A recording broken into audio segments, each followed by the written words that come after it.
All right. Thanks for coming. Good morning, everyone. This is the plenary session of our International Test Conference 2018. My name is Lisi Wang. I'm the General Chair for 2018 this year. Again, if you remember last year, I was the General Chair as well. So first, I would like to express our sincere thanks to our supporter and sponsor, our corporate supporters listed on the screen, and also our longtime sponsor, IEEE, and especially IEEE Philadelphia sections. And as you know, this year is very special because we co-located with ISFA 2018. Before we introduce the ITC program this week, and I would like to ask the ISFA General Chair, Elfar, to come and speak a few words. Let's welcome Elfar.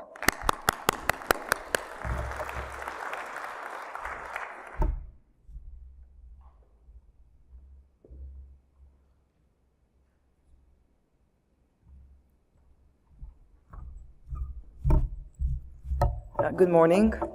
So my name is Efrat Moyal, and I'm the General Chair of ISFA 2018. For those of you who do not know what ISFA is the International Testing and Failure Analysis Symposium, and we are part of the EDFA community, which is the Electronic Devices Failure Analysis. I'm very excited trying this co-location for the first time, because I truly believe that both of our communities can benefit from each other. ISFA is a little bit different than ITC in the sense that we are heavily focused on industry. And while we do have tutorial workshops and keynotes, our technical session is primarily use cases. So it's heavily industrial, and it allows a platform for exchange with industry experts, exchange with others that are doing similar use cases. And so this is going to be a beautiful opportunity to have you exposed to it. This year, the theme that we have picked is failure worth analyzing. And I have done that as a continuation from last year, 100% success rate.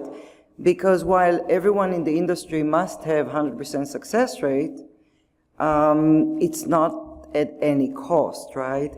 And so while we all push to reduce cost and improve throughput, we have to prioritize. So this year, the panel discussion, the keynote, will be evolving around how do we decide what's worth analyzing and how much time, cost, and effort do we put, and how do we decide how? So that's really where we are this year. So the keynote speakers, this is open for you guys, and it's going to be tomorrow at Wednesday, 10:10 to 11:45. We have two keynote speakers that I guess are very much relating to your theme this year, because they're coming to us from the autonomous vehicle technology, and they will actually try to address the theme from their point of view. So we will have two talks, and they are going to take place on the expo floor, which is our joint expo floor. So you're welcome to come with your ITC badge. It's all welcome. So just a quick one that you should have in your bags, a copy of this. This actually shows you everything that we have together in the next 3 days. And whatever is marked in blue, you are actually invited for free. So there is no extra cost to it. Every ITC badge can go in. And it's hard to see, it's very small, but you will have it in your bag. And if you don't, it's on the website, right? It's on the website, and you can see we're going to join lunches. We have the expo floor. We have the social after the end of the day tonight, which will be a great platform to mingle with the other. We have about 800 people from our side. We have the keynote. The other gray marked, and you will see them on the web and on the page as well, they require an additional and add-on registration of $350. And I'm glad to say that some of you already signed. So we just got a report that we do have some that add on, and then you can choose to go to whatever you want. So I hope this is going to be very successful, and we will do that again and join our forces, and then we get a full spectrum of academia, education, and industry, more use cases. Thank you very much.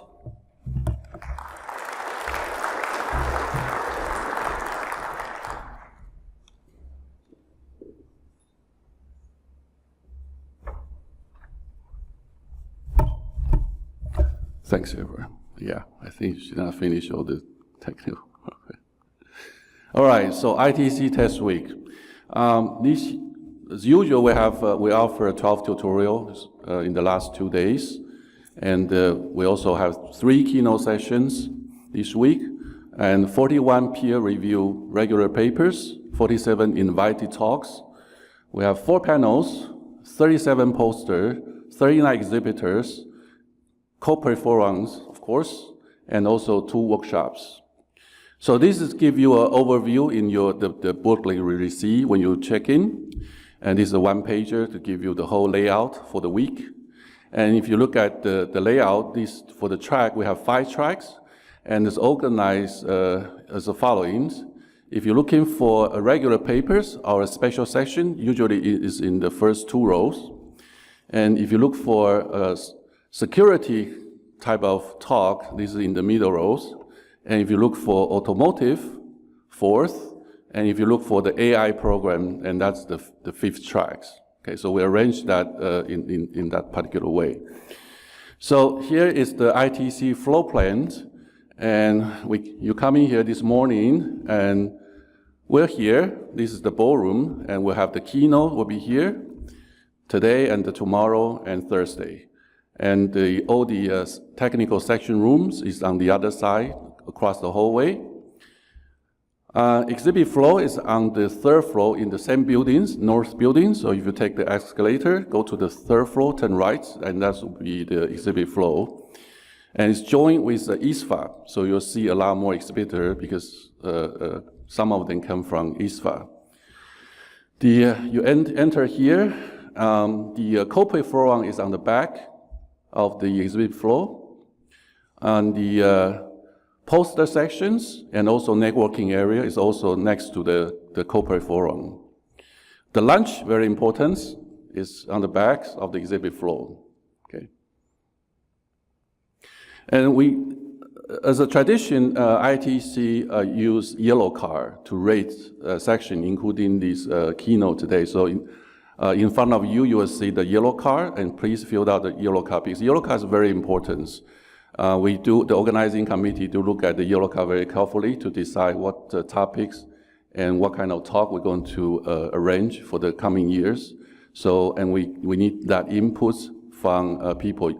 In the last, I think there's a period that we dropped the yellow card and we start using online voting system, but it turned out that people like to use physical papers to vote. So we brought back the yellow card. So we'll continue to do that. So don't forget to rate the section, the talk, using the yellow card.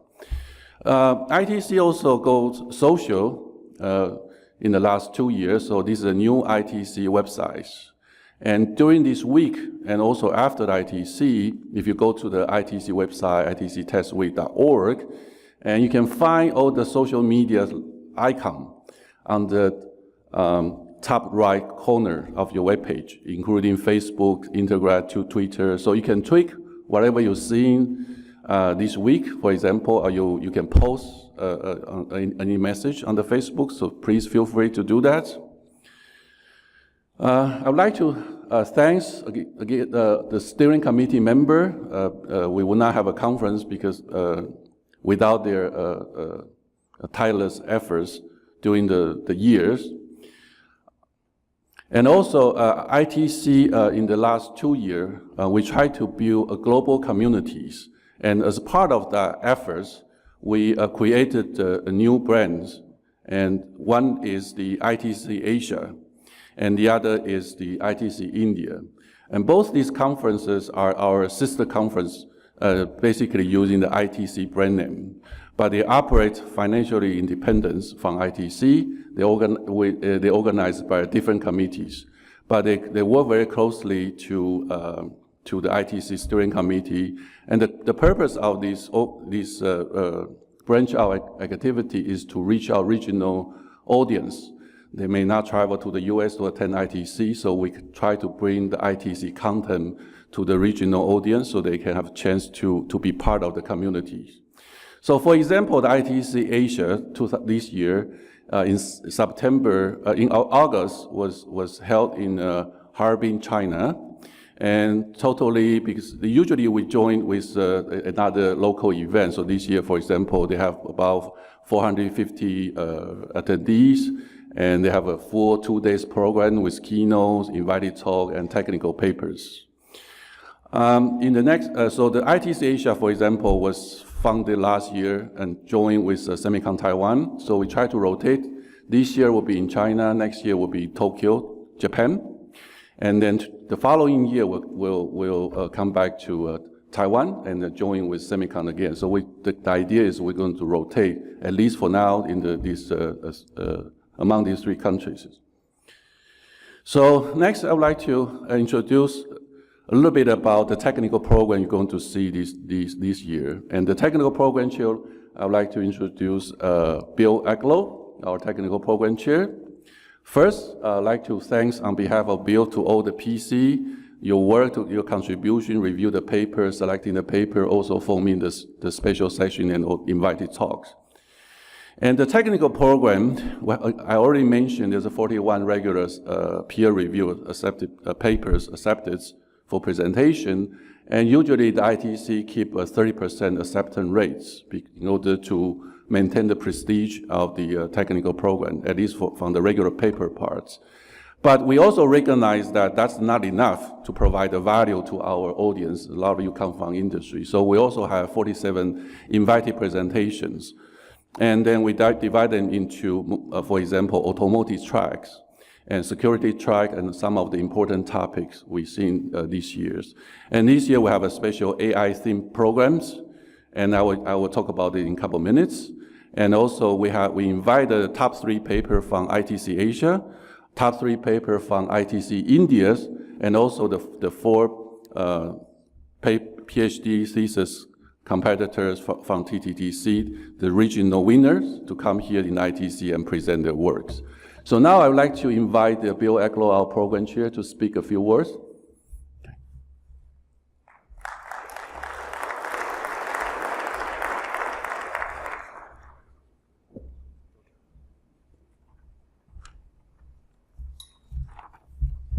Thank you, Lee, and a big thank you for the program committee. I think all of us who were program chairs know that the program committee really is the group that actually kind of saves our rear end.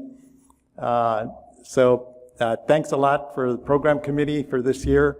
My presentation here is going to be very light and very quick, so I'll get going on it right away.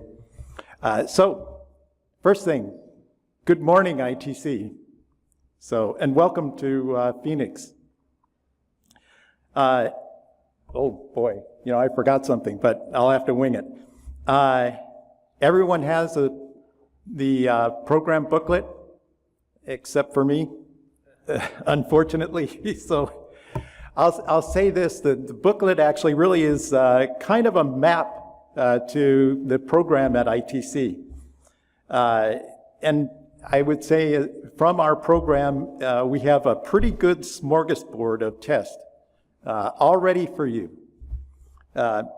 We started quite a while ago with about 150 paper submissions, and over the year that turned into about 30 paper sessions, and beyond the paper sessions, we have 3 tracks. Lee actually had talked about that. Automotive track, a security track, and an AI track. These tracks are placed at different time and targeted to specific topics. So in addition to the tracks, we also have special sessions.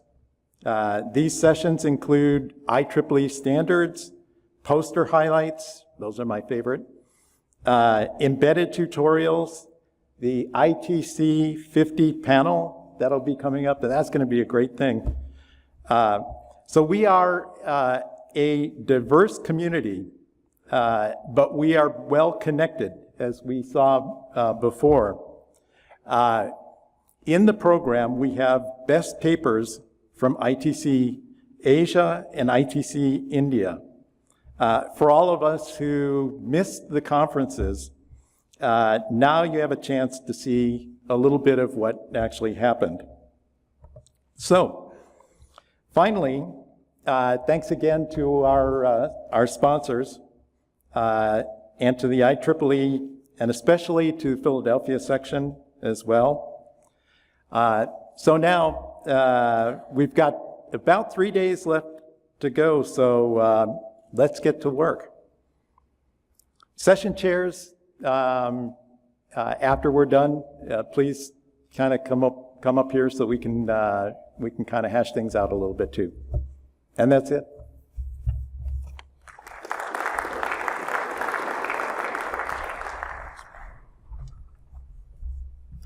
Thanks, Bill. So right after the opening, then we're going to have the keynote in this room, the first keynote. But I want to set a reminder that tomorrow there's another keynote will be given by Matt Castro, the chief of Air Force Research Laboratory. This will be in the afternoon, okay? And it's going to talk about supply chain trust and safety. So this year I mentioned that there's a 5th track, especially devoted to the artificial intelligence. And if you think about artificial intelligence, if you go back to the source, right, this day, the reason we're here, if you look at the automotive program, automotive workshops, is to attract a lot of audience. And that's one of the reason that the AI has been very hot. So autonomous driving is a hot topic these days. But if you go back to the source of the autonomous driving, then one of the milestone is really a DARPA urban challenge that held in California in November 2007. So if you look at that urban challenge, you can Google it. There's a very interesting competition. There's many teams from Stanford, CMU, and other schools. And those are really the key milestone that inspired the development of the autonomous driving car in the last decade we saw. So it's interesting, the winner of that competition actually was Carnegie Mellon, CMU Boss, the car. So that's a picture of the car. You can see there's a lot of things surrounding the car. So that actually inspired us last year to think about what kind of AI program we want to bring to ITC in view of the automotive track, right, and also the hot topic of AI. So we thought about it. We said, well, would it be great if we could bring the CMU AI program to here at ITC, right? So that would be a very good start. We're not talking about 1 year, but the first year if we want to form this AI program. So fortunately, our AI theme chair appointed last year is Sean Blanton. He's from CMU. And Sean just told me that the AI was essentially invented in CMU many decades ago. So that's very, so we through Sean, and Sean works very hard to form this AI theme program. So we have all 2.5 days, 3 days programs at called the 5th track. So if you look at from today and all the way to Thursday, so the 5th track is all devoted to AI. Then in that track, we have 8 AI embedded tutorial style talks. So that talk could be from 1 hour this afternoon to 45 minutes.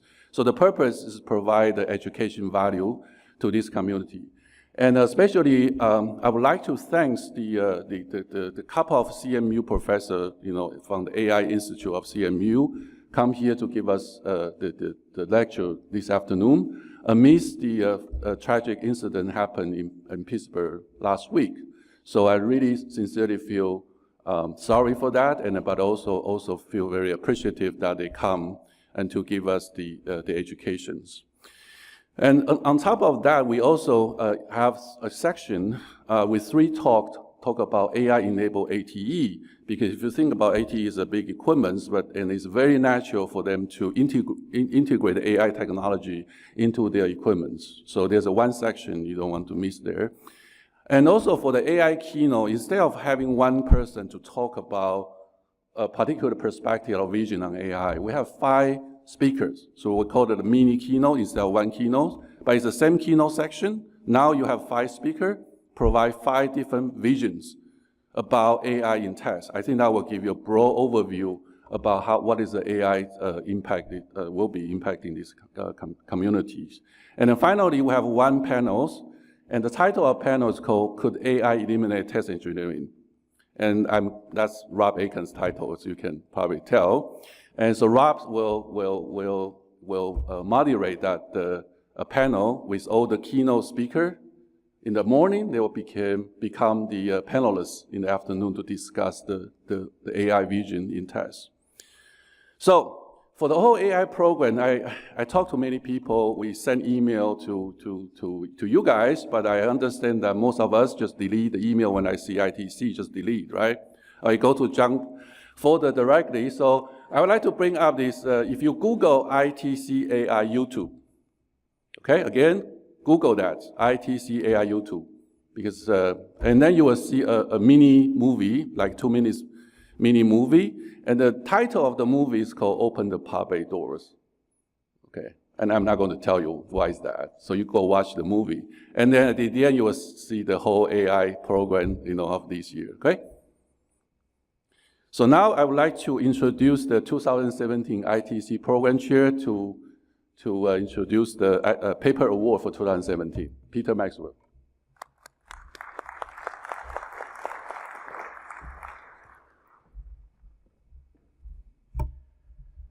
Good morning. Before I announce the Best Paper Award, I'd just like to say a few words about the selection process, and at the same time give another plug for these yellow cards.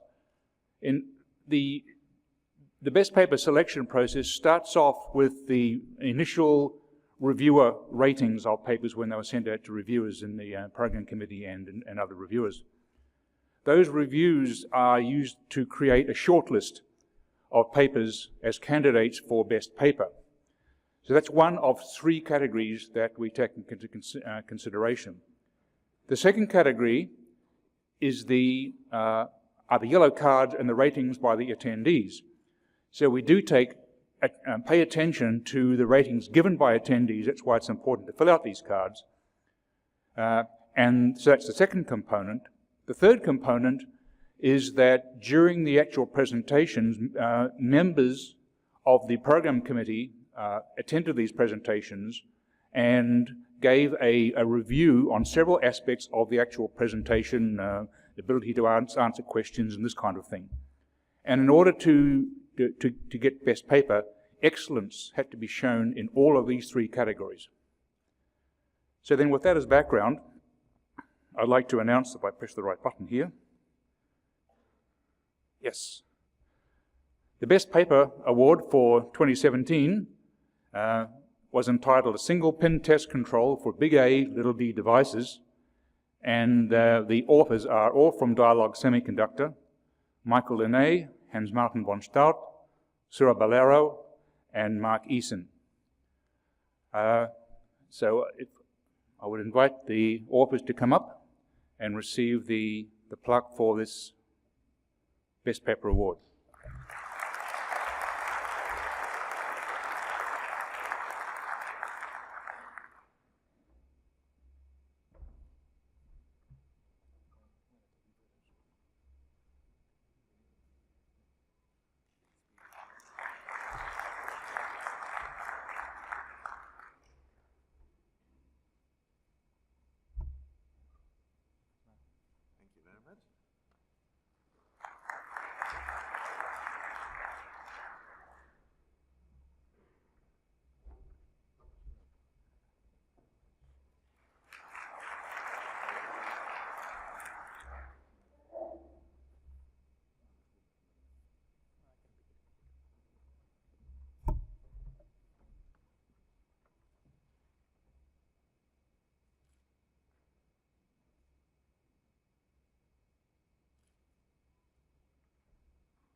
Now, whereas there is always a best paper award, each year varies from year to year whether there are other papers that show particularly high in ratings and reviews. And so this year, I'm happy to announce that there was such a paper, and this is the Honourable Mention Award. The Honourable Mention Award is Safety Analysis for Integrated Circuits in the Context of Hybrid Systems. And the authors of this paper are V. Prasanth, Ruben Parakchi, and Bharadwaj Amritur. The first two from Texas Instruments and the third from the Indian Institute of Science. So if the authors are here, I'd like to present the award. Here comes Ruben.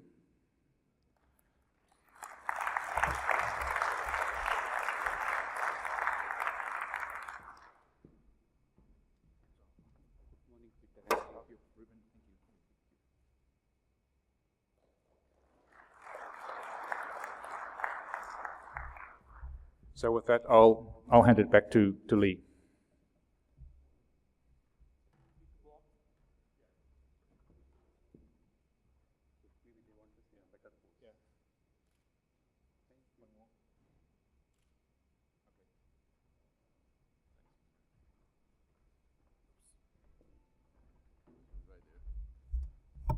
Okay, next I'll introduce Yevans Lorenz, the TTTC president, to give the award from the TTTC side. Welcome.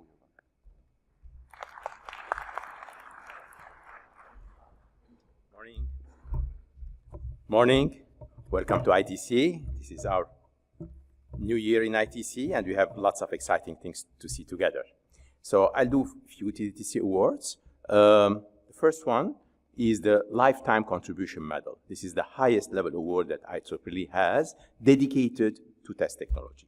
So it's only for test technologies who made a fundamental impact on the field, and we present it here at ITC. Now, in the past, several senior members of our community who made lifetime contribution were recognized with this award. Many of those faces are familiar to you most probably, or you have seen them during the past announcements of this Lifetime Contribution Award. This year, the new recipient of this award will be somebody, again, familiar to you, Professor Sudhakar Reddy. Professor Reddy has been in our field for some time, and I'm sure you recognize his face as well.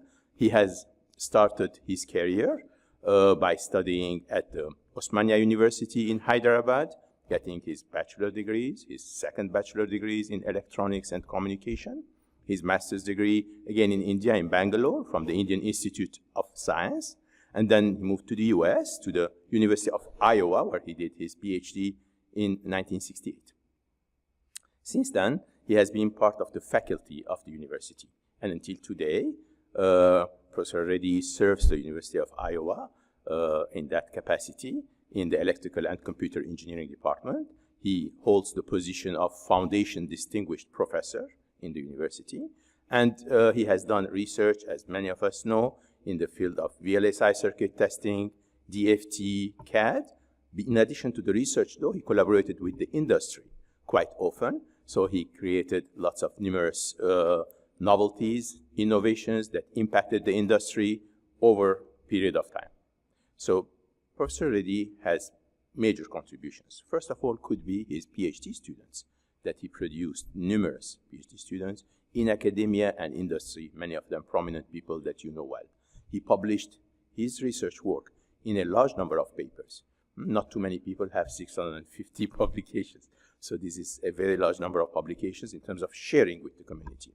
He received Most Significant Paper Award from ITC in 2016. Most Contributed Author from ATS, same year. Best Paper Award from EDNTC. Also, he's a Life Fellow of IEEE at the same time. He received other awards, such as the Humboldt Senior Research Fellow Award in '95, as well as he was the first Lifetime Achievement Award recipient from the International Conference on VLSI in India, for all the work that he did as a educator, as a mentor. He made a fundamental impact on test technology. So I'd like to invite Sudhakar to receive his award, the Lifetime Achievement Award.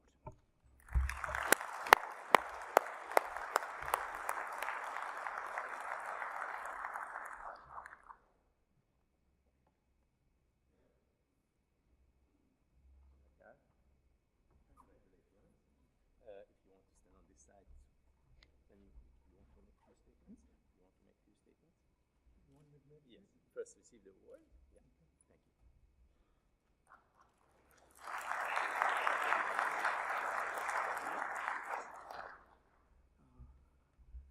Thank you. Thank you, Yerwant. You cannot achieve everything in life without your collaborators.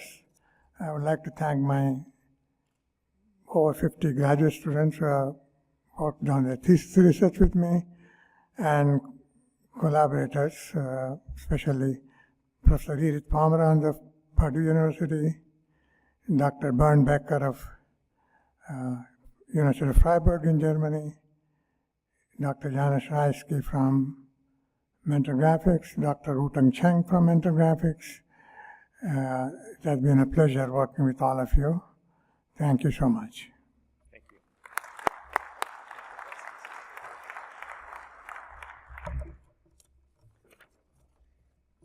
you.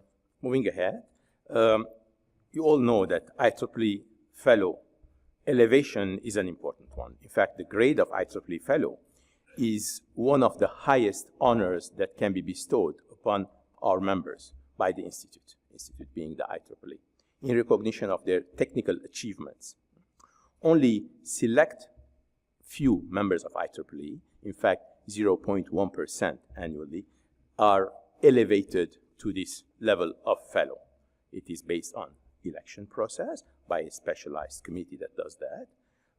Today we're lucky to have two of our test community, our TDTC members, prominent members who have been elected to 2018 fellow level.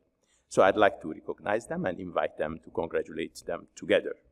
The first one is a familiar face to you, is Mark Tehranipur. Professor Tehranipur has been very active in the field of security, as we know. His contribution scientifically and organizationally has been a lot. So I'd like to invite Mark to congratulate him for receiving the IEEE Fellow Award in 2008. Mark.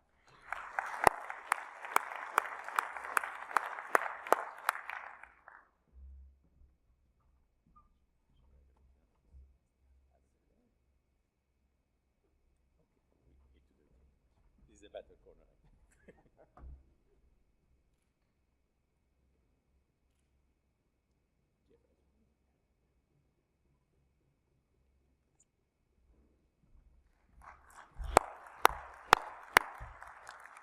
As I said, we are lucky to have a second person also this year among us who received the Fellow Award. And again, a face that you may have seen before. And that's Professor Wang. So, Lisi Wang from UC Santa Barbara.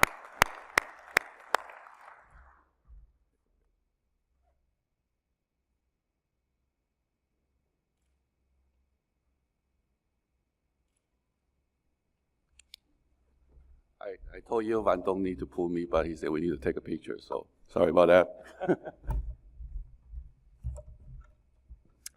Okay, another important award that we established a few years ago, back the first time was 2015. It's an award in memory of Bob Madge. Many of you know him. It's an innovation award. It's an innovation award to the field of test and yield. Some work that impacted the test and yield field in the industry. And the person who receives it is the person who has done midterm impact. So we're not looking at lifetime impact, but rather 5 to 7 years of window. As I mentioned, we awarded the first time in 2015, and this comes based on nominations that you could create, you could request for coming years. And this can be selected by a committee that we have from industry and academia jointly. So this year, the recipient of the award is Krish. Professor Chakrabarty has been in the field for a considerable amount of time, and he has contributed in many aspects to our field. He contributed to 2.5 3D test methods. He contributed to microfluidic biochips, again, test and DFT solutions. He contributed to hardware security with a test angle as well. And he has been with us as a pioneer for over 20 years with numerous contributions. So I'd like to invite Krish to receive his special award.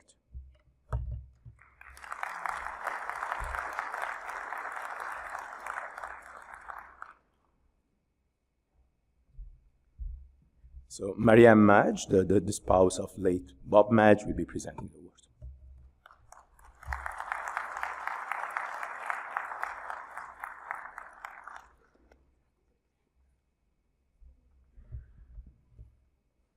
Later.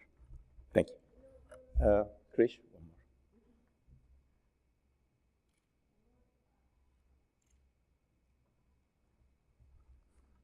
Very good. Just to remind you that we have the Best Doctoral Thesis Award as well, which not be presented now, will be presented at the closing plenary session. This is named after Professor McCloskey.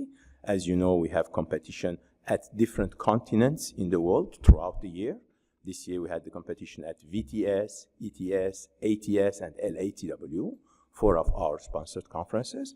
And the finalists from those 4 conferences will have the competition session today, this afternoon. You see it in your programs. And as a result of the selection process that will come out of that, we'll be announcing the winner, the Best Doctoral Award Thesis winner of this year on Thursday.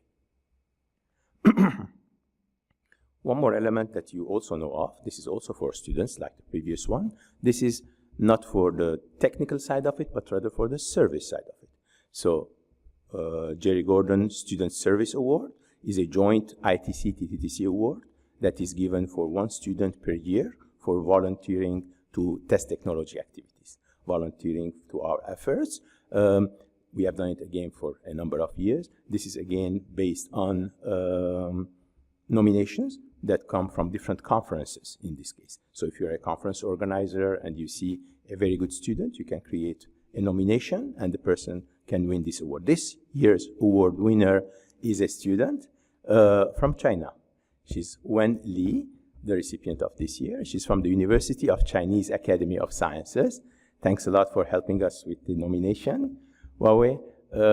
She helped us with the international test conference that is ITC Asia. ITC Asia was held in Harbin, China, and she was one of the fundamental people behind the scenes in organizing the conference. She also helped later on at ATS, as well as the CTC, which is the Chinese Test Conference. So a student like Wen Li would be a very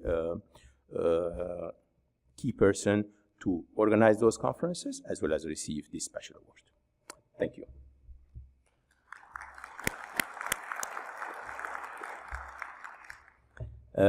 Now I have the pleasure now to invite our first keynote speaker.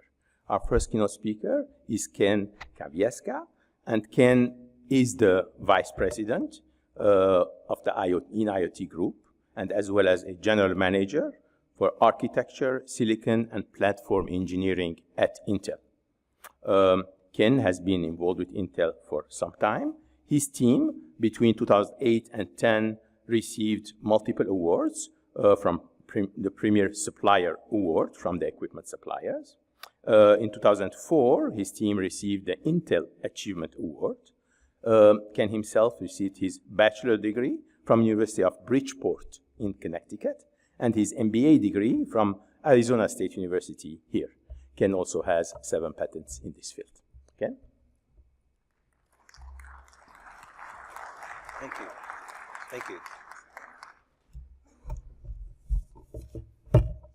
Good morning. So welcome to Phoenix and the International Test Conference. And I'm delighted to be here today and bring a little bit of information that is actually parallel directly on top of 3 of the tracks. So you'll see themes around automotive, AI, and security in the discussion that I wanted to lead today. Before we start, I wanted to get a feel for the expertise and the focus within the audience. How many folks here are focused on analog test? Focused on analog test? Digital sequential test? You could vote twice, by the way. Okay. Security?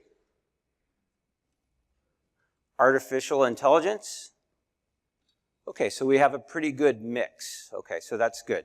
All right, so I just wanted to get a feeling for the mix within the team. My background working in the IoT group of Intel, we actually focus on the infrastructure.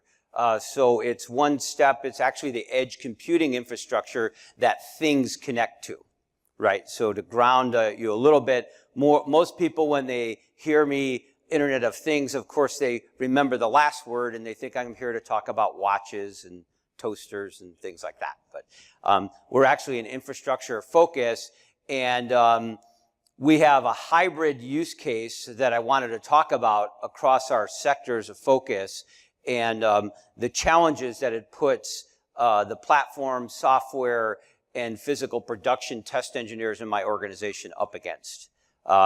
And I think that you'll see many follow-on tracks, as I mentioned, in the AI, in the automotive, and in the security track that will underpin some solutions to some of the problems that I'll discuss this morning. So, of course, we have our legal claims that benchmarks, performance, and all other claims can vary.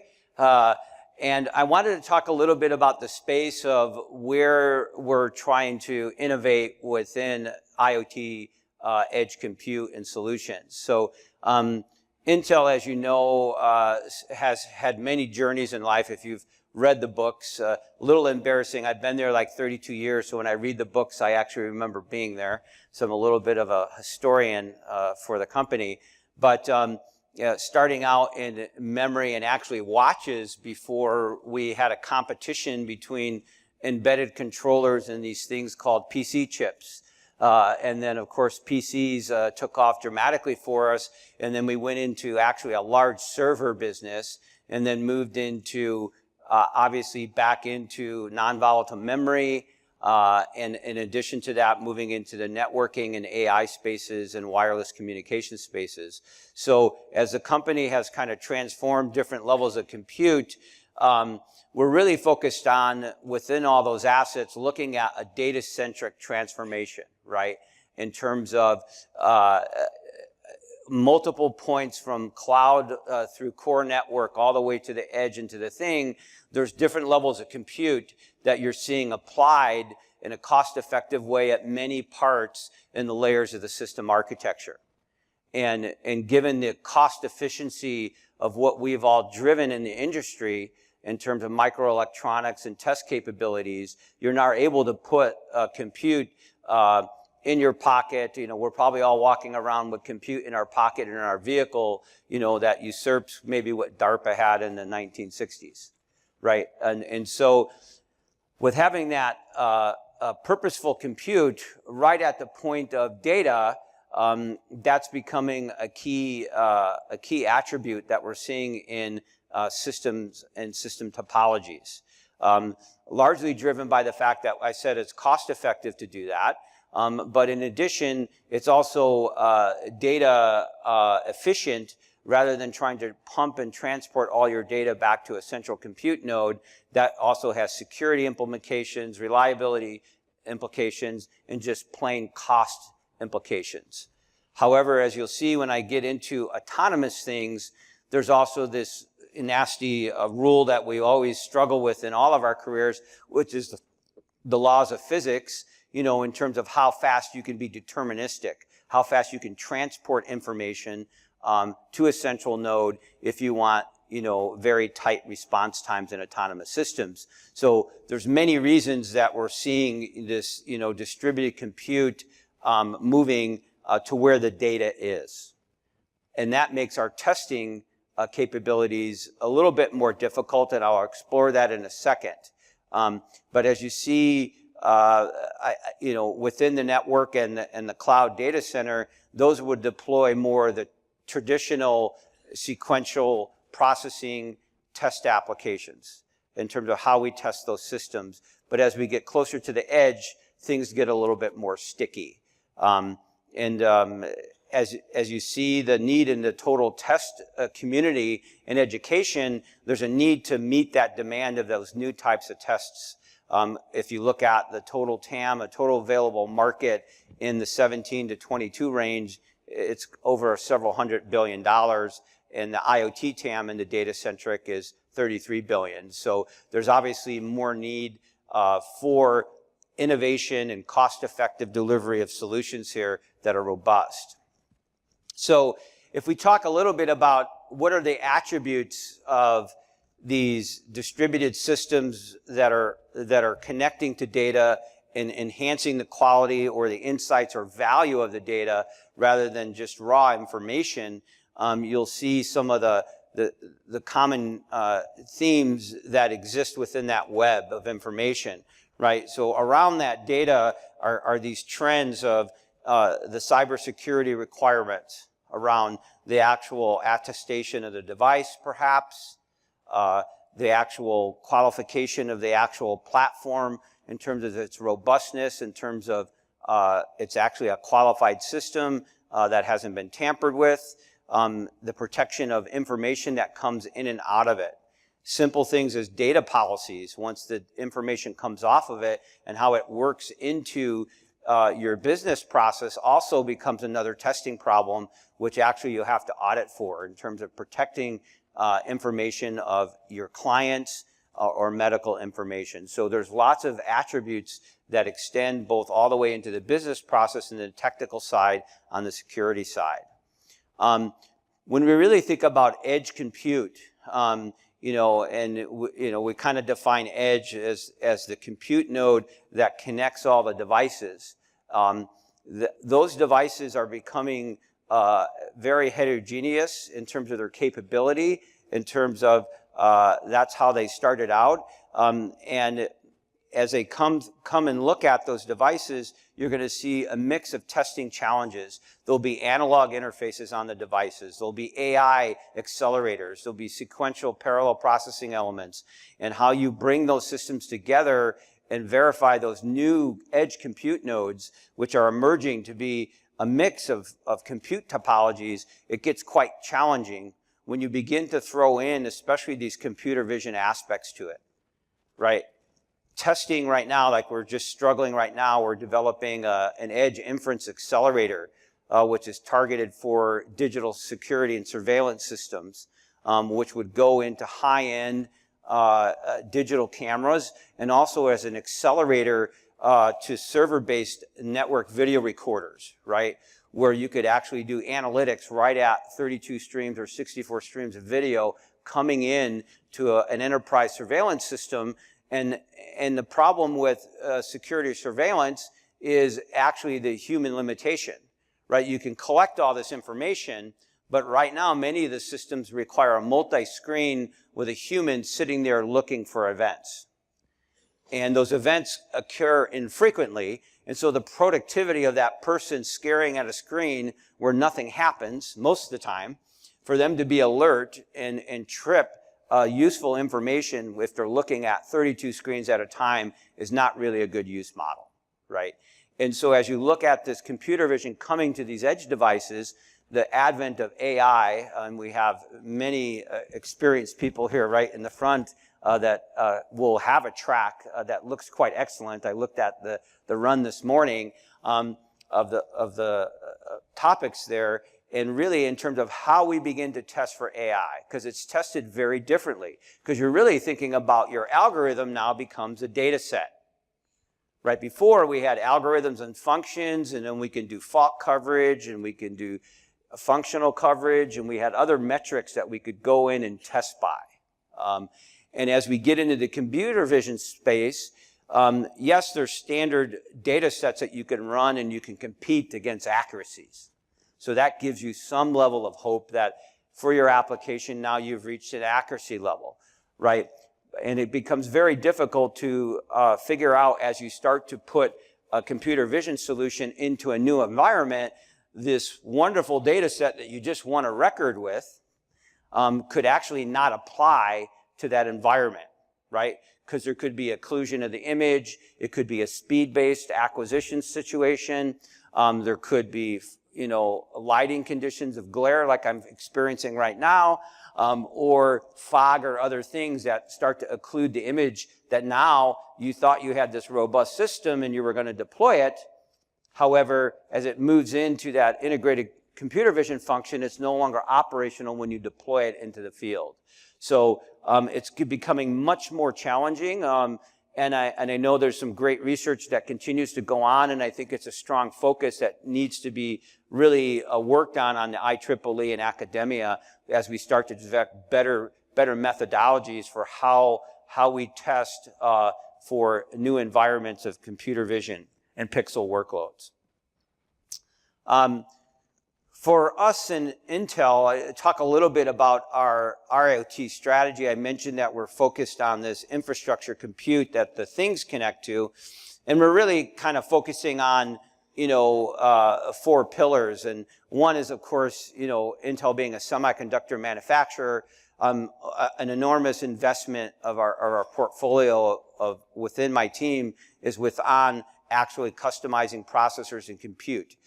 What you would consider the typical, CPU processing at various forms, in the price range of, 50 to thousands of dollars in terms of we have our Atom Core and Xeon product lines that we modify for industrial, automotive, and military usage. Then in the center is really looking at how this new evolution of edge happens. In the past, we had many industrial PCs, you have gateways that connect to information, and now we're getting into these heterogeneous machines, that really start to connect AI to a great degree into the platform. And we run AI on our IA CPU cores. We also have algorithms that run quite effectively neural net on our Gen architecture, our graphics architecture, in addition to what we have acquired recently is a Movidius, a neural net topology that we deploy as well. And so I'll talk a little bit about, those edge devices also have attributes that are more challenging for us, right, than a typical financial or mathematic compute situation. They require latencies, right? And so a lot of our work that happens in my team on the CPU side is around trying to bring determinism to high performance processors, right? Because we have to focus on things like cache quality of service in a large processing multi-element machine, and how we can give deterministic workloads that run in parallel on a consolidated platform that are hardened. Because we're not really sure what application the factory IT person or OT person is going to land on that box. What we see is trends where people want a general purpose factory inspection box, but they're not sure what the defects that they're going to have in their work stream. And so they like to be able to reposition and move that box throughout the factory as they find that they're having new production problems that they didn't anticipate. And they like to be able to repurpose that platform. And so being able to have a multi-workload platform that you actually can tune for deterministic behavior becomes of high value. It also gets very difficult to test, right? Because now you're not just testing for a simple functionality, you're looking for interaction of system-to-system interactions that also have to have time domain measurements, right? That work both in the way the CPU performs as well as the I/O latencies coming into the device. So we have a lot of focus on that. Another area that we focus on in our testing and focus, of course, is on time synchronous networking, right? And making sure that as you have compute timestamps and time synchronization between machines, that you have precision. And this allows you to run real-time control loops in a factory line or factory workspace to factory workspace. So once again, these become difficult things for us to test because they're very dependent on the firmware and the applications that run on the platform, right?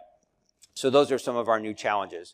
And then lastly, I've already brought in AI when I talked about the edge, but this is really exciting. There was only, I think AI might have been the minority of hands in the group, in terms of what I saw out there in terms of people experience with testing with that.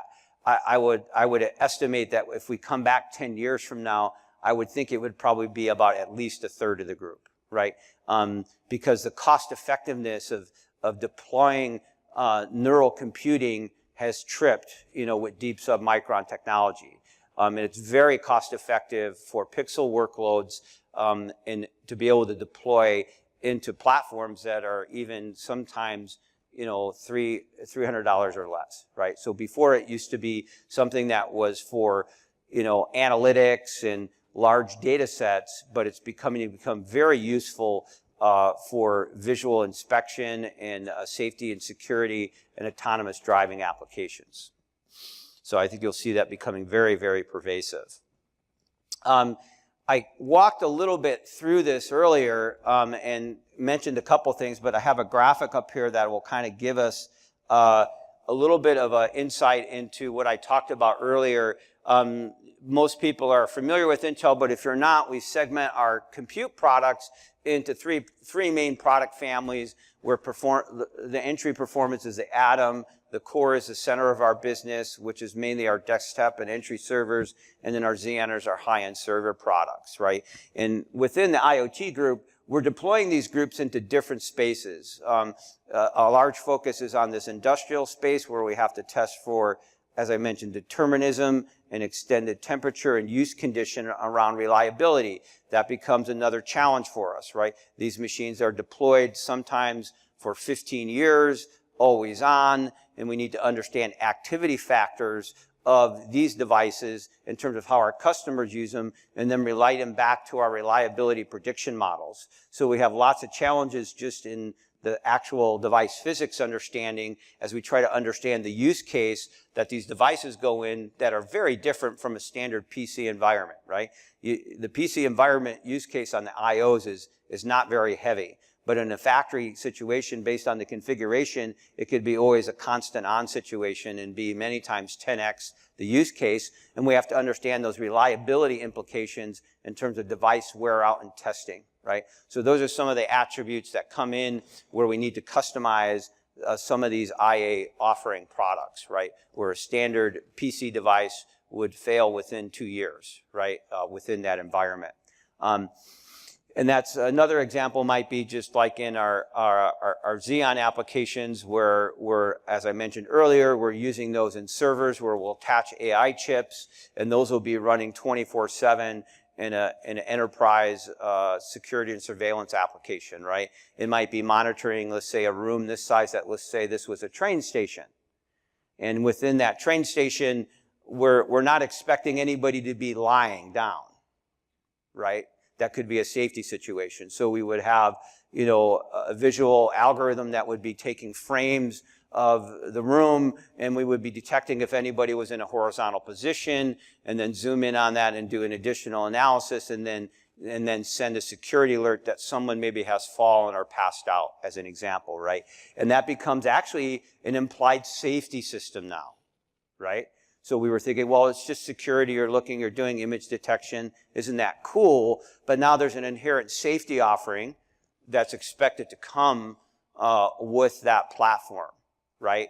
And so as we move into that mode, as we get more deterministic and autonomous, the reliability and the on time comes up, which impacts our device physics testing. However, then the safety element becomes forefront, right, for certain applications.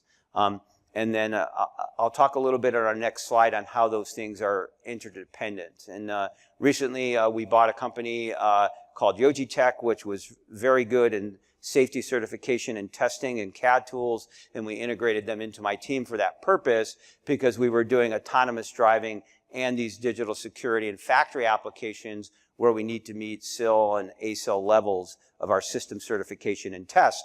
So that added a whole nother domain of richness to the testing expertise that was required within my team. So we've been just gobbling down, it's been kind of exciting. I mean, it's challenging to get it right, but it's been very exciting in the last several years as we've moved to autonomous and AI. It's opened up a completely new set of disciplines around testing capability and what it means to verify and test in quality to a system or to a component, okay?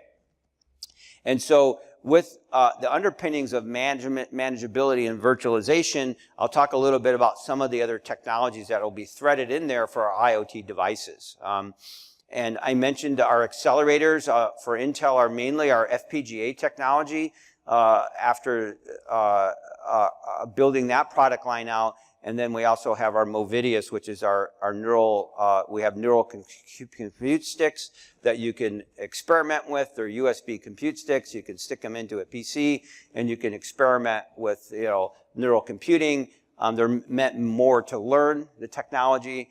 And we've just launched some high performance PCI Express cards with high definition deep learning capabilities through our OpenVINO software effort. Which is a common interface that allows you to connect to Caffe or TensorFlows, and then it supports OpenCV, OpenVX, and HDDL API from Intel, right? So this allows you to very quickly integrate in your software from a standard framework and then begin able to test your application rapidly as you bring that onto a compute platform. So we're going to soak on this slide for a little bit in terms of, how I typically look at the mindset of the challenges that cross against the team that I have. So my team has a composition of architects, silicon-centric microarchitects, software firmware people, operating system folks, platform validation people, and product engineering test disciplines. And so at the end of the day, all the platform references that get developed for IoT at Intel and the custom silicon generation, definition, and testing, runs through my team. And our focus is mainly on industrial, automotive, retail applications, and then broad embedded compute. Those are the areas that our use cases come against. And I might want to try to attend some of the sessions on the third floor. I guess they had some use case things going on. I might look through that. That could be interesting for me as well. But when I look at these rings, you have a couple rings here. And, and you look at, this security and dependability. So if we just kind of put our mind, there's a lot of ways to look at things in life. But if we just for a minute think about security and dependability domains and how they come together on a platform, because typically that's what's a little bit different. When I add in the security and dependability, the people want that usually because they're doing something in a real-time nature, in a time where they're relying on that device to be dependable and on all the time. And then it starts to bring in these safety attributes, right? So when I think about security and dependability, those are primary things that are different a little bit in a lot of the IoT applications that our customers are looking for us to deliver, that we have to architect and test for and provide artifacts so that our customers can define their end products as well. So we kind of have a chain of testing information also that has to come from my team at Intel and pass up to our end system customers so they can guarantee the quality of their product. And when you look at these, if you just simplistically look at it, with security, obviously you start out with the confidentiality of the information and the integrity of either the information or the systems on the network, right? Do you have a secure boot for the device? So many of the attributes inside of Intel with signed firmware and secure boot guarantee that a device from the starting point is actually who you think it is, right? And then you can connect it to a system of systems and have the system authenticate itself, and you can attest for that device is actually what it is supposed to be, unhacked, certified, with the right level of operating system, firmware, and it is who it is, right? So that integrity of not only the system, but actually the data transport and that it's protected, right? So that is a pretty well known area. The other piece that we get into really quick is around our confidentiality of information, right? And as I mentioned earlier, how do you test for that, right? How do you make sure that you have the proper level of encryption of information based on the use case for that particular device, and what vulnerability or threat are you offering to your customer when you deliver that when you deliver that system, right? Around personal information or factory information, right? And I mentioned availability before, but availability is often measured in 5 nines, in terms of 9.999 of availability. And then how do you allow for real-time updates to the system and actually be able to update firmware on the system and then actually authenticate and test in field that the device is actually proper operating. So the test challenge goes beyond just manufacturing the system, but also starts to move into, as these systems need to be available but have to be updated for security and other firmware updates, how do you maintain the integrity and test of that system in the field? So another very large challenge that we're faced with as we look at our software architecture and platform solutions. So then when you get into the dependability space, functional safety, I think, is mentioned a little bit in your automotive track. I think it's tomorrow. I might have it wrong. It's there, and that's been a huge area for us because of our large market share that we have in industrial performance compute and in autonomous driving, right? And so if you're not familiar with Intel's position in autonomous driving, we essentially have two main focuses in autonomous driving. One is through the acquisition of Mobileye, which we did a little while ago. It was one of our largest acquisitions, and that business is doing quite well. It's ramping. It's in several $100 million now. You can check our public release on it because we report it as a separate sector. And that's a case where we have an integrated system and software solution that you integrate into the vehicle, and we sell it as basically a platform service. We don't sell it as a component or bag of parts. And so that integration of that system has many of the things I already just talked about. It embodies the functional safety certification challenges, the determinism, the reliability case, the safety certification aspects of it are all embodied in that particular platform as a standalone accelerator, and it's called our IQ product line, right? Developed by our team in Israel. And our other approach to that is more for fleet level autonomous driving, working with, people like Lyft and Autoliv and other places.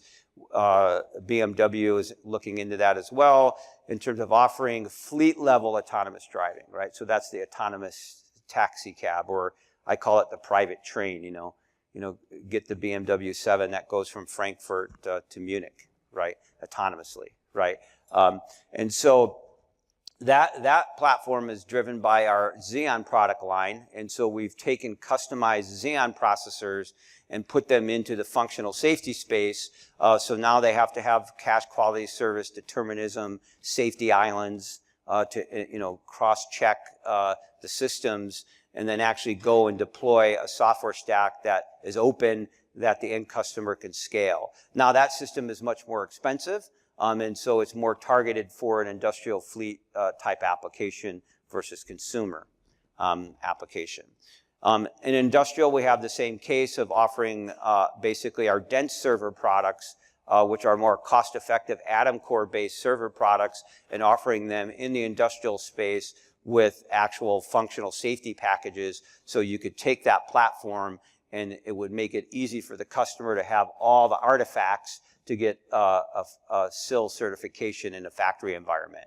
Once again, that's a whole level of test and collateral that you have to test and verify to generate that safety package so the customer can verify that. So these are things that are quite different. When you walk around this ring, I can go on for hours about all the challenges in the actual workplace in serving these applications, but this is just kind of a mindset of an expanded domain that is keeps me and my team extremely busy. There's never a lack of technical challenges, and I have to thank both academia in terms of the research that happens in these major universities, so that we can then work with the universities and public companies through the IEEE to actually drive the industry forward. Because having been in the industry since 1984 professionally, I don't think I've ever been in a more exciting time. It's really cool to be towards the final quarter of my career, but actually be more excited than when I entered, because I just see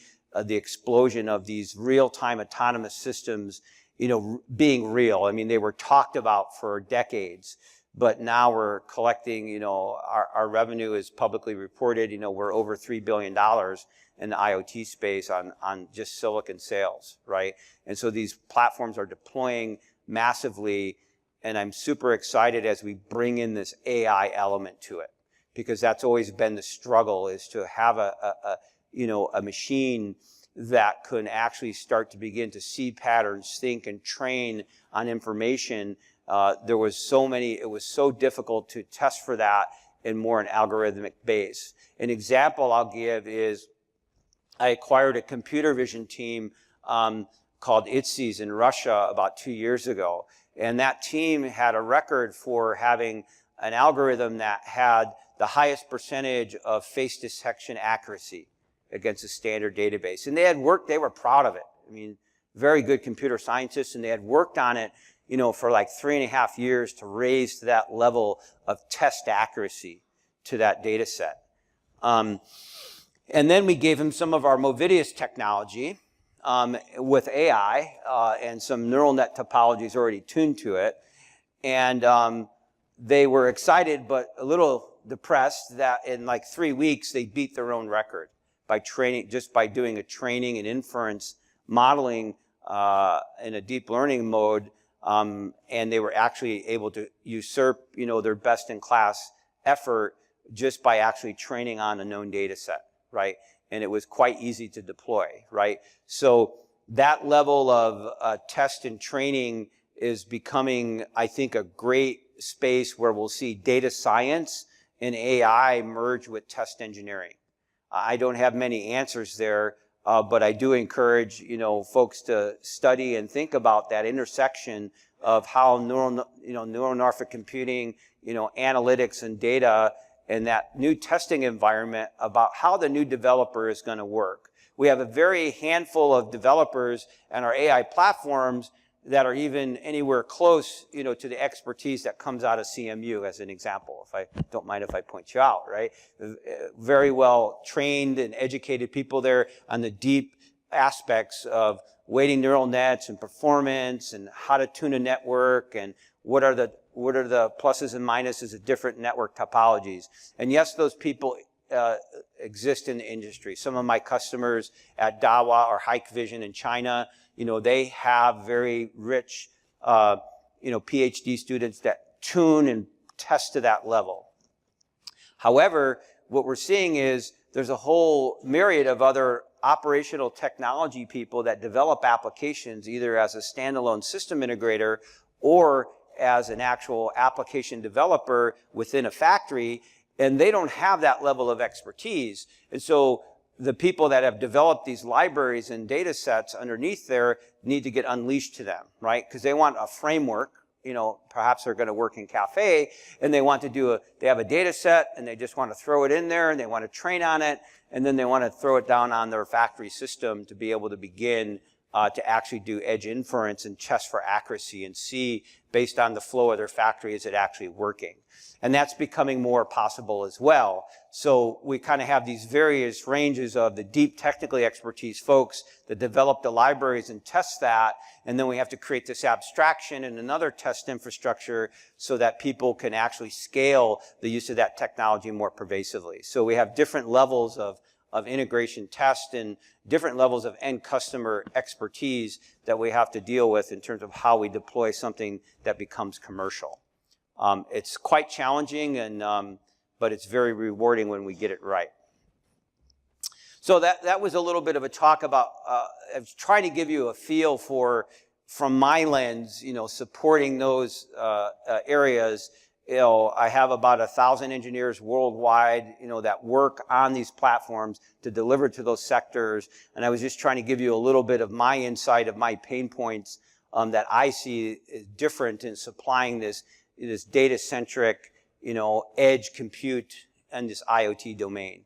It's really a fascinating place for test engineers to extend or grow their career. When we look at, this is just really pictorially showing us some of the information that I talked about earlier, just to show you how these things are interconnected, right? As IoT drives edge computing. Our focus is around this edge compute for my team, but of course, for us at Intel, we are all focusing all the way from essentially the data center to the edge with our product offerings, right? And once again, this bandwidth and security and connectivity area for the edge, we're at this infusion point of deploying virtual platforms that are consolidated, that can do multiple workloads and can be reconfigured on the fly. The other thing I wanted to just mention on the slide that I hadn't talked about, it's getting quite exciting to look at when we talk about, cloud computing, right? That's everybody wants to talk about cloud, right? 10 years ago, it was data center, right? Data center was growing crazy. Then cloud started to usurp it. And now the next advent that we're seeing is platforms coming up from two directions, right? Platforms will, from the cloud, we're seeing traditional cloud providers trying to bring their platform down to the edge, even into metro areas. Say they're going to want to provide, graphing or parking or other real-time information. We're starting to see some of the larger cloud providers starting to stake out property and want to move to major metropolitan areas in Asia and in the US and Europe.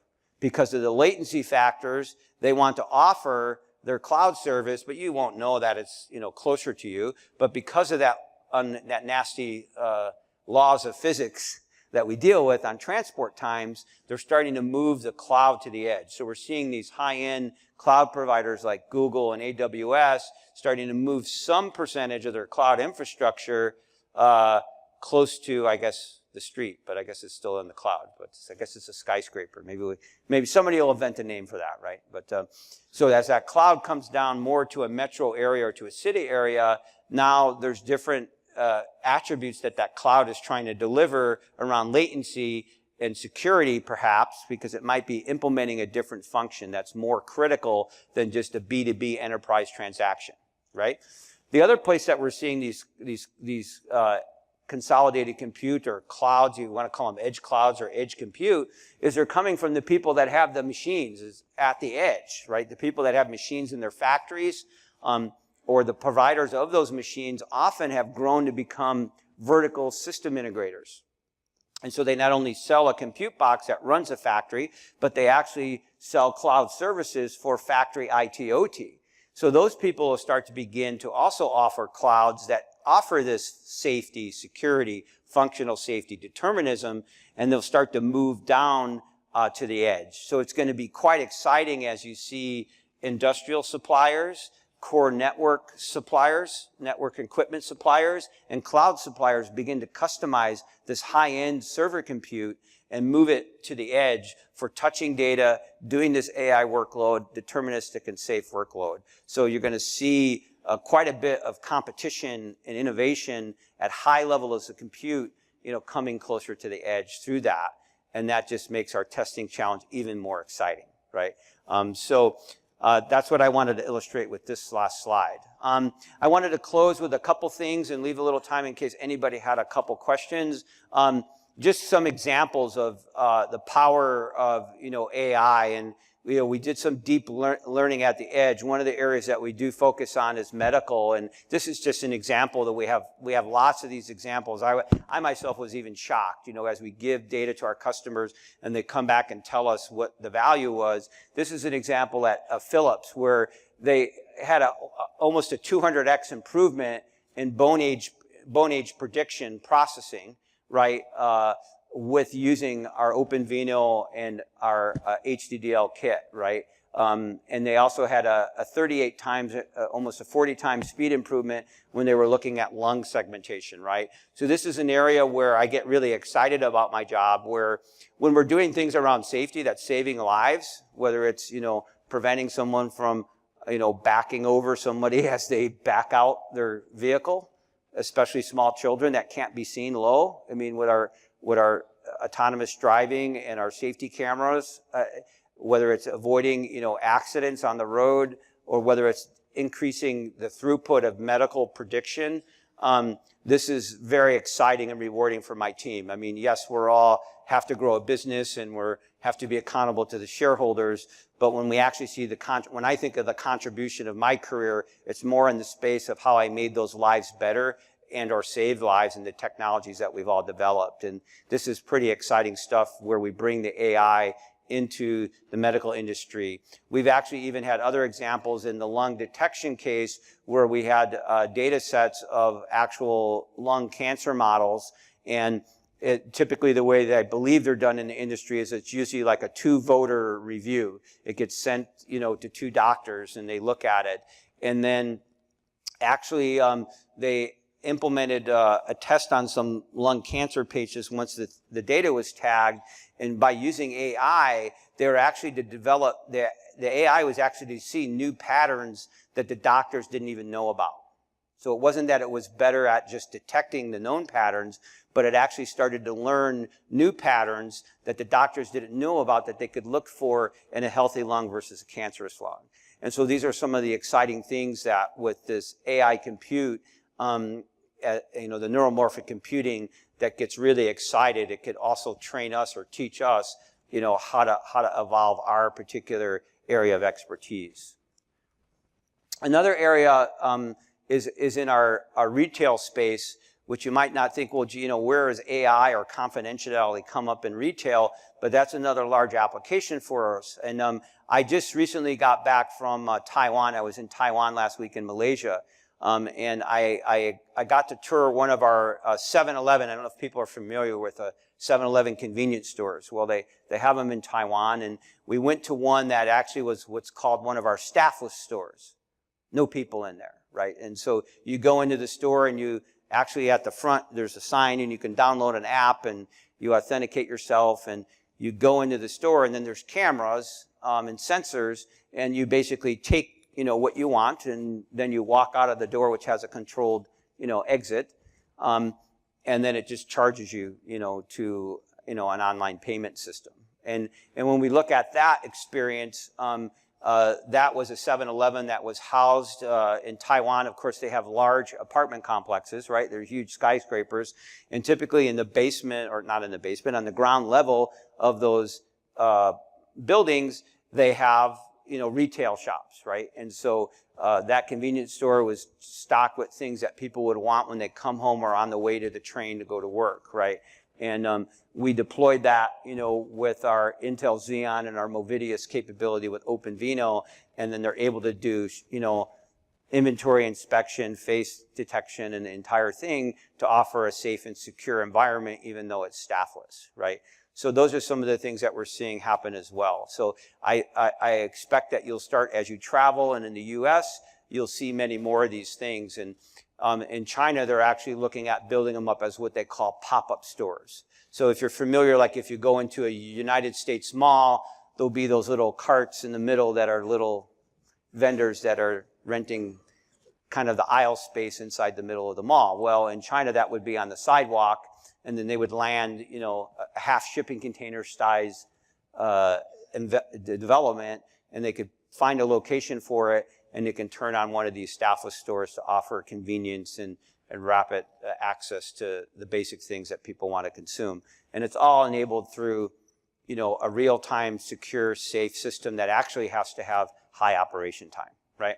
So those are test challenges for us. So with that, I wanted to thank you for inviting me. I didn't have to travel far. I live in Phoenix, but one of the highways was closed, so I'm glad I left early. It took me an hour to get here, which should be like 20 minutes. But I was very glad to come, and hopefully I didn't offer you any answers. I was trying to get you excited about being in test and test development and the new domains that are occurring in security, functional safety, and AI. Are exploding as far as I can see. And these are areas where we can bring in our digital and analog expertise, and we're going to have to invent some new areas of expertise as well. So thank you for your attention this morning. I appreciate it.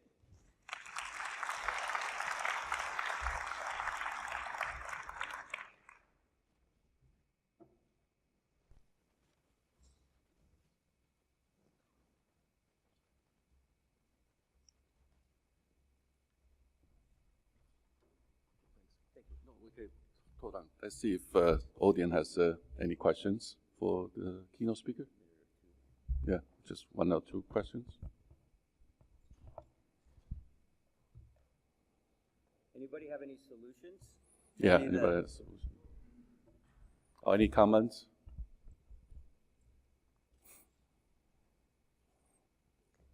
No questions? Okay, thank you. Thank you. Thanks.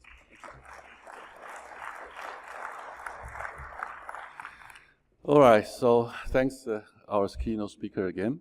You probably, I don't know, you should know by now because we mentioned many times, we're 49ers, right?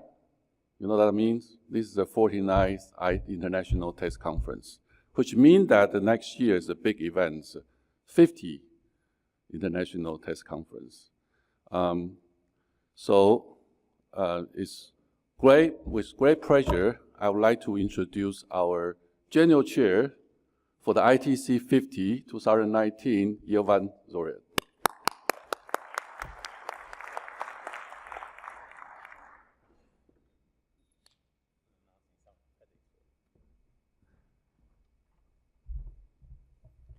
Okay, it's really exciting. It's an exciting milestone. 50 years or 50th ITC is a huge thing. It's a huge thing for all of you, for all of us as community, and as a conference as well. It's not often that a conference reaches this level with great success throughout the history. So what we're planning to do for next year, first of all, I'd like to share with you the time, the place, and some of the activities we're planning to do. And I'd like to invite you all to be part of it, not just by attending, but being part of creating the 58th ITC together, okay? So place. You know that ITC was born in the East Coast. We have been in Washington for many, many years in a hotel called the Sheraton Hotel. Now, we're planning to go back to that same hotel, though the name has changed. Now it's called Marriott, but we'll be back to Sheraton together. So we'll be in Washington next year, between November 10 and 15. Please mark your calendars. Also tell your colleagues, your friends, to be with us as well at that event, okay? So the 58th ITC back in Washington, in previously Sheraton Hotel, now Marriott, Wardman, November 10 to 15. Now, ITC started 50 years ago, and this is the Golden Jubilee year. Of course, it was initially not called ITC. The first time was called Annual Test Conference, though the second year was called ITC, back in 71, apparently. Probably none of us was there at that time. The volunteers, the leaders, the contributors have done a lot, but we saw evolution. So we evolved the community. We have new contributors, new leaders in ITC, in the community of the ITC, but the impact is huge. So we've seen impact on the semiconductor industry for many, many years. We have seen it via the conference. We have seen it via the exhibition for many years on the semiconductor industry, but as well we saw it on the global test community. So the test community not only in the US, but internationally. ITC from day one was an international event. We created TCTC as a community that came a few years after ITC's birth. And then we saw the worldwide forums, activities, mushrooming in all around the world. Lots of test community impact that ITC resulted in. So what we will do together, we will next year celebrate the past, but also we will shape the future. We'll discuss a lot about the future of test community, the future of the test technology in the semiconductor industry itself. Through exciting program, we'll have many keynote talks, visionary talks, sky talks from executives, from visionaries, from academics who have their opinions to share with us. We'll have some historic perspective, but also we look forward together in order to understand where we're going. The exhibition itself will be also enlarged, expanded with a global test forum to bring in the global test community to the exhibition floor. We'll see all these conferences, all these activities exhibiting themselves in our forum as well. We'll have some award ceremonies.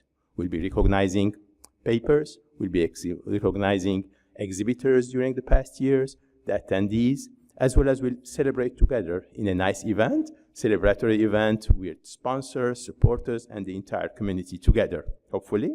But make sure you remember and you share with us your best moment, your best photos, your best videos that you may have, maybe the memorabilia from past ITCs.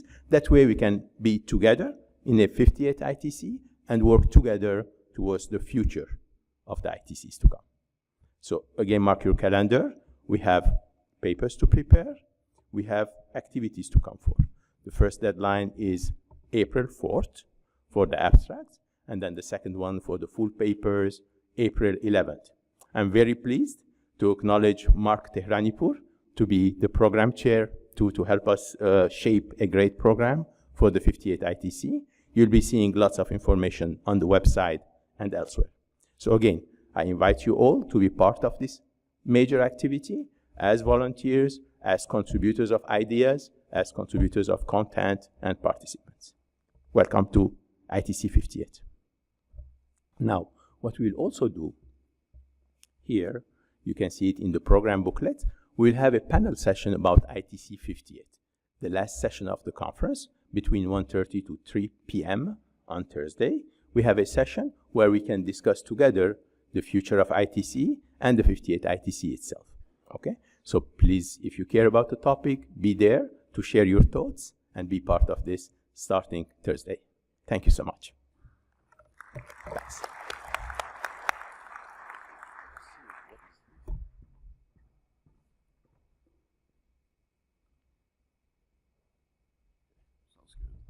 All right, so if you wonder, that was a typo, okay? The submission deadline is 2019. Not yet passed, so don't worry about it. It's not 18, okay? It's my fault, because usually make those slides in the middle in the night, 3 o'clock, so it's not very clear in my mind. Sorry about that. Again, thank you for coming to the plenary. Exhibits open now, and this is the exhibit schedule. Lunch will be again on the exhibit floor. And the next in this room will be the presentation of our diamond sponsor, Mental Graphic. Thank you for coming. Good